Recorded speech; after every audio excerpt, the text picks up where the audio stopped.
Ikaw naman nakakalam ano yung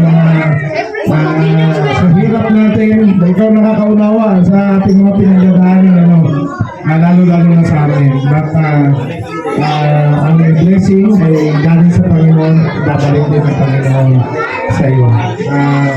Kaya sabi ko nga dito, itong talata na ito para sa church, pwede mo basahin natin ito. The elders who direct the affair of the church are worthy of double honor, especially those who work in preaching and teaching. Mga kapatid, ang gusto lang po natin, simple celebration po ito, pero nakita po natin yung pagpapagal po ni Pastor sa iglesia. Hindi siya perfect, hindi namin sinabi perfect po kami. Sa pamagitan ng inyong tulong, sa pamagitan ng inyong suporta, magagawa po ni Pastor ang kanyang tungkulin. Bagamat busy siyang tao, meron siyang trabaho, pero make sure niya pagdating sa gawain, hindi po yan talaga lumilipan at nais niya lagi na. Kasi kagaya sa akin, patuloy din po ako pinapa-equip ng Panginoon upang magamit po tayo mightily. Kasi sa labas, marami pong mga kinakaharap tayo. Hindi po tayo pwedeng lulusot sa laban na mahina-hina tayo. So, patuloy niyo pong ipanalangin, pagpalain si Pastor sa iglesyang ito, dahil sabi nga dito sa 18, "For thy scripture says, do not muzzle an ox while it is rending out the grain, and the workers deserve his wages." So, patuloy po natin pagpalain si Pastor dahil ang double blessing ay pagkaloob sa inyo ng Panginoon ay napapagkaloob niya sa bawat isa. Happy birthday, Pastor, and God bless. Yung ministry, balik ang church ng Triumphant. To God be all the glory sa inyo. Sige po, tayo po ay tumayo para ipanalangin po ang gayon.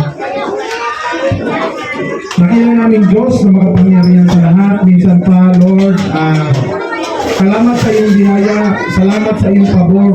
Salamat, Lord, sa lahat ng aming pagsalu-saluhan ngayon, Panginoon. Lord, yung mga kamay na naghanda nito, Panginoon, sa kanilang tahanan.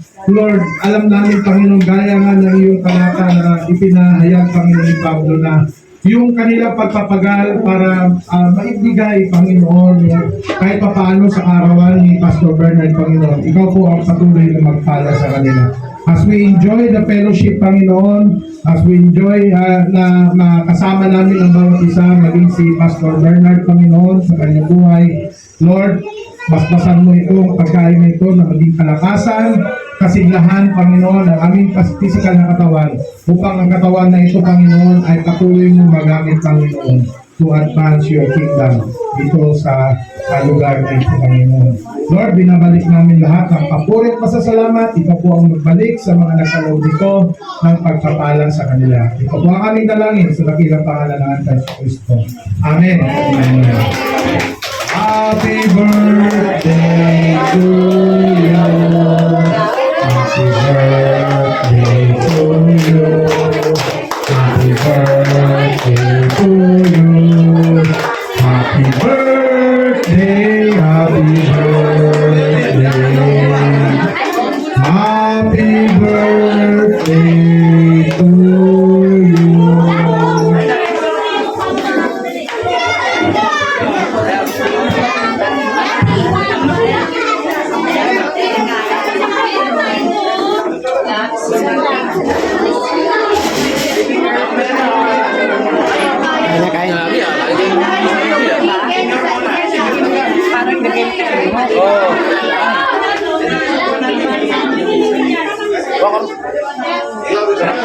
Ayun o.